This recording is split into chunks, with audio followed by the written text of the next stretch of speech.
திரு புகாரி இன்னைக்கு தான் முதல் உரை தன்னுடைய கன்னி பேச்சு அரசியலமைப்பு சட்டத்தை சிதைக்கக்கூடிய காரியத்தில் பாஜக ஈடுபடுகிறது அப்படின்றது உட்பட நிறைய கடுமையான விமர்சனங்களை பிரியங்கா காந்தி முன் வச்சிருக்கிறாங்க. எதன் அடிப்படையில் சொல்கிறார்? அதாவது அதுக்கு முன்னால ஒரு வன்மமான அரசமைப்பு சட்டத்துக்கு எதிரான ஒரு வாதத்தையே தொடர்ந்து பாஜக பேசி வருகிறது. முஸ்லீம் லீக்னு இதுவரை தன்னுடைய வரலாற்றில் ஆர்எஸ்எஸ்ஐ போன்றோ பஜ்ரங் தள் போன்றோ தடை செய்யப்பட்ட அமைப்பு கிடையாது முஸ்லீம் லீக். இந்தியாவும் பாகிஸ்தானும் பிரிந்ததற்கு பின்னால் உங்களுக்கு என்ன இந்த சொத்தில் பங்கு வேண்டும் என்று ஜின்னா அவர்கள் மரியாதைக்குரிய கண்ணியமிகு காயிதே மில்லத் அவர்களை கேட்டபோது, அதான் முஸ்லீம் லீக், காயிதே மில்லத் அவர்களை கேட்டபோது சொத்து பத்துலாம் நீங்கள் எதையோ நீங்களே வச்சுக்கோங்க, ஆனால் பாகிஸ்தானில் இருக்கக்கூடிய சிறுபான்மையினராக இருக்கக்கூடிய எங்களுடைய இந்து கிறிஸ்தவ சகோதரருடைய பாதுகாப்பை உறுதி செய்யுங்கள் என்று கேட்டவர் தான் முஸ்லீம் லீகின் தலைவர் முகமது அலி ஜின்னா. இது மரியாதைக்குரிய காயிதே மில்லத் அவர்கள்.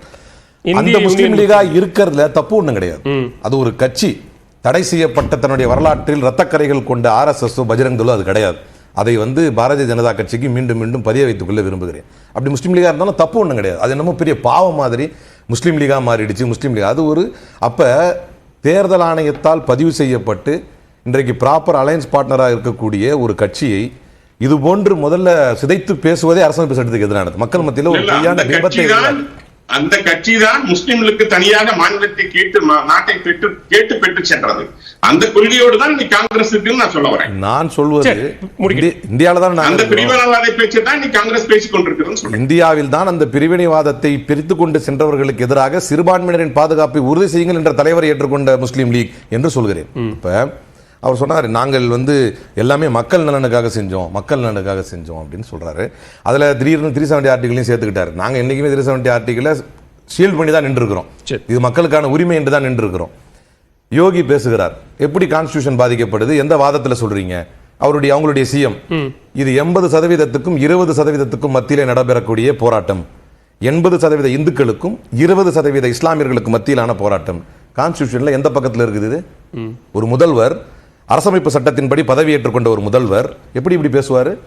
சட்டமன்றத்தில் பேசுகிறார், மிட்டிமே மிலாதேங்க, மண்ணோடு மண்ணாக்கிடுவான அத்தீக் அகமதியும் அஷ்ரப் அகமதியும் 2 இஸ்லாமியர்களை பார்த்து சொல்கிறார் சட்டமன்றத்தில். இது கான்ஸ்டிடியூஷன் படி பதவி பிரமாணம் ஏற்றுக்கொண்ட ஒரு முதல்வர் பேசக்கூடிய பேச்சா?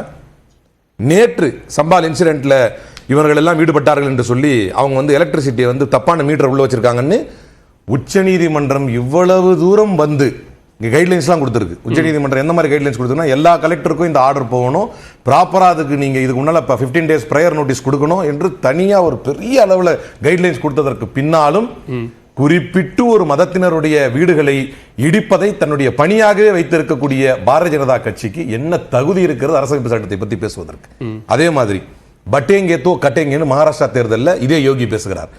இந்துக்கள் பிரிந்தால் நம்ம பலகீனப்பட்டுருவோம். ஒரு குறிப்பிட்ட மதத்தை மையப்படுத்தி பேசுவது அரசமைப்பு சட்டத்துக்கு எதிரானது இல்லையா? அரசமைப்பு சட்டத்தின்படி பதவி சரி, இவர் தான் முதல்வர் என்று எடுத்துக்கொண்டால் ஜெய் பஜ்ரங் பலி என்று கோஷம் போடுகிறார். எஸ்ஆர் பொம்மை கேஸ்ல ஜட்மெண்ட்லயே இருக்குது. ஆர்எஸ்எஸ் ஓடு தடை செய்யப்பட்ட ஒரு காலத்தில் தடை செய்யப்பட்ட அமைப்பு பஜ்ரங் தள். அப்ப அந்த பஜ்ரங் தளை குளோரிஃபை பண்ணி பேசக்கூடிய ஒரு பிரதமர், இது அரசமைப்பு சட்டத்துக்கு எதிரானது இல்லையா? ஏக் ஹை தோ சேஃப் ஹை அப்படின்னு ஓபிசியோட ரிசர்வேஷனை பத்தி, மராத்தாஸுடைய ரிசர்வேஷனுக்கு ஓபிசிகளை நம்ம ஒருபோதும் தரமாட்டோம், ஒன்னா இருந்தா என்னைக்குமே நம்ம பாதுகாப்பா இருப்போம்னு ஜாதிகளுக்கு மத்தியிலே வன்முறையை கிளப்பி விடுகிறார். இது ஒரு பிரதமருடைய பேச்சா? இது கான்ஸ்டிடியூஷனுக்கு எதிரானது இல்லையா? நீங்க அரசமைப்பு சட்டத்தோட உட்பட்டு நீங்க பதவி பிரமாணம் இருக்கு இல்லையா? இல்ல, ஜெய் பஜ்ரங் பலி அப்படின்னு பிரதமர் சொன்னா அது பஜ்ரங் தளை போற்றி சொல்லக்கூடிய முழக்கமா தான் அதை பார்க்கணுமா? காங்கிரஸ் வந்தால் பஜ்ரங் தளை தடை செய்வார்கள் என்று சொல்கிறார்கள் அப்படிங்கிற பிரச்சாரத்தை வச்சுட்டு தான் அந்த ஜெய் பஜ்ரங் பலின்னு சொன்னார்.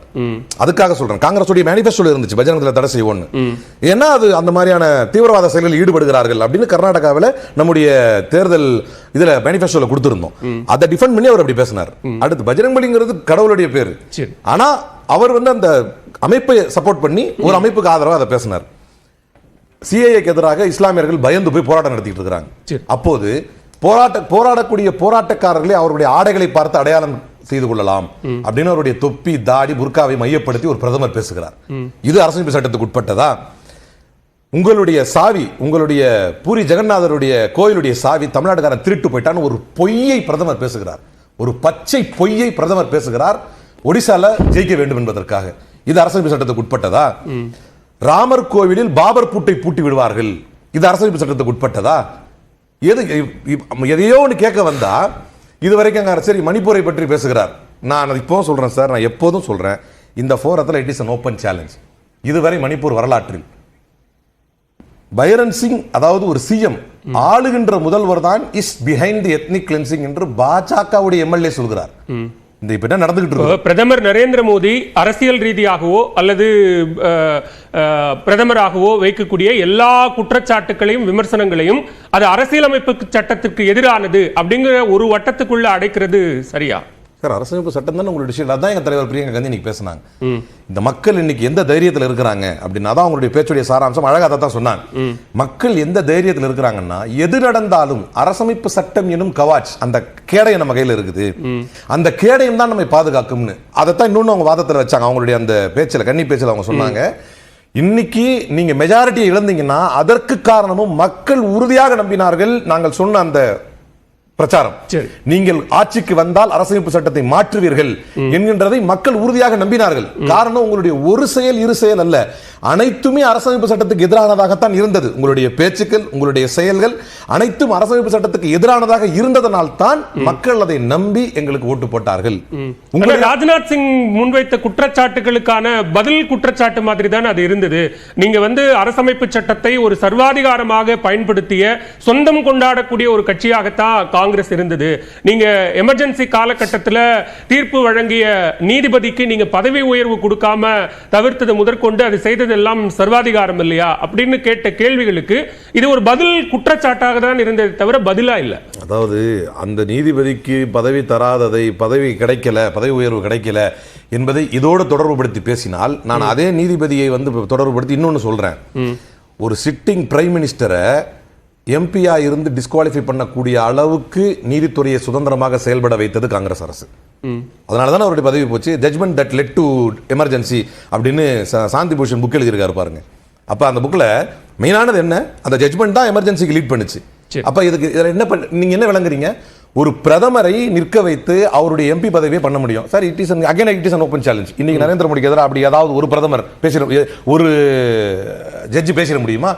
ஆனா மாறாக இந்திரா காந்தி அவர்கள் பிரதமராக இருந்தபோது ஒரு எல்யூசிவ் லெட்டர் எழுதுறாரு, ஒரு சீஃப் ஜஸ்டிஸா தேர்ந்தெடுக்கப்பட்டவர், இந்திரா காந்தியை பாராட்டி. அப்ப உடனே சொல்லப்பட்டது, there should be a wall of separation between judiciary and politicians அப்படின்னு சொன்ன உடனே அதற்கு மன்னிப்பு கோரிட்டார்கள், ஒரு சும்மா ஒரு பாராட்டு எழுதுனதுக்கு. ஆனால் இன்றைக்கு பகிரங்கமாக நீதிபதிகள் he thinks globally acts locally அப்படின்னு ஒரு நீதிபதி பேர் சொல்ல விரும்பல. ஒரு நீதிபதி இன்னைக்கு இருக்கிறார். அந்த நீதிபதி நரேந்திர மோடியை நீதிமன்றத்தை வைத்துக் கொண்டு பாராட்டுகிறார். அலகாபாத்தில் ஒரு நீதிபதி, அதை தான் நாங்கள் இம்பீச்மென்ட் கொண்டு வரணும்னு கேட்டோம். ஒரு அலகாபாத்தில் உயர்நீதிமன்ற நீதிபதி என்ன சொல்றாரு? இந்த நாடு அரசும் சரி சட்டமும் சரி மெஜாரிட்டிக்கு ஆதரவாகத்தான் செயல்படும், அதை மாற்றவே முடியாது என்று பேசுகிறார். இவைகள் எல்லாம் என்ன?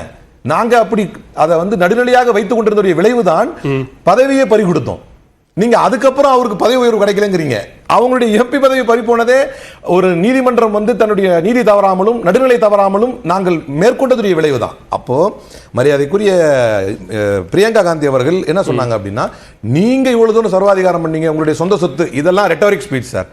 நீங்க பாயிண்டா பேசணும், புள்ளி விவரத்தோட பேசினால் அவங்க ஒண்ணு சொன்னாங்க, எதற்கெடுத்தாலும் நேருங்கிறீங்களே, உங்களுடைய எல்லா பொறுப்பையும் சேர்த்து நேருவே தன்னுடைய தோள்களை சுமக்க வேண்டுமான்னு கேட்டார். அதுக்கு ஒரு இடத்துல பதில் இருக்கிறதா?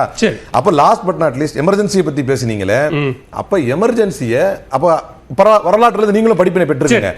அவங்க எமர்ஜென்சிக்காக வெளியே எப்படி மன்னிப்பு கோரினார்களோ அந்த மன்னிப்பு ரொம்ப தெளிவா இருந்துச்சு. இந்த நிலைக்கு என்னை தள்ளியவர்களும் இது போன்று மன்னிப்பு கேட்பார்களா என்று மகாராஷ்டிராவில் கேட்டார்கள். அவங்க இந்தியாவுடைய அந்த ஸ்திரத்தன்மையான ஒரு ஆட்சியை கவிழ்ப்பதற்கு சதி செய்தார்கள். அதுக்கு எதிராக தான் இந்த முடிவை நான் எடுத்தேன். பட் ஸ்டில் இந்த முடிவு தவறானது. ஆனால் என்னை இந்த முடிவை எடுப்பதற்கு தள்ளியவர்களும் அதே நிலையில் மன்னிப்பு கோருவார்கள், அந்த தைரியம் அவங்களுக்கு இருக்கா? அதைத்தான் பிரியங்கா காந்தியும் கேட்டார்கள். அந்த வரலாற்றை நீங்களும் படிப்பினை பெற்றிருக்கீங்க. சட்டத்தை சிதைச்சோம், நீங்களும் மன்னிப்பு கேளுங்க. சரி, ஓகே, தொடர்ந்து பேசலாம்.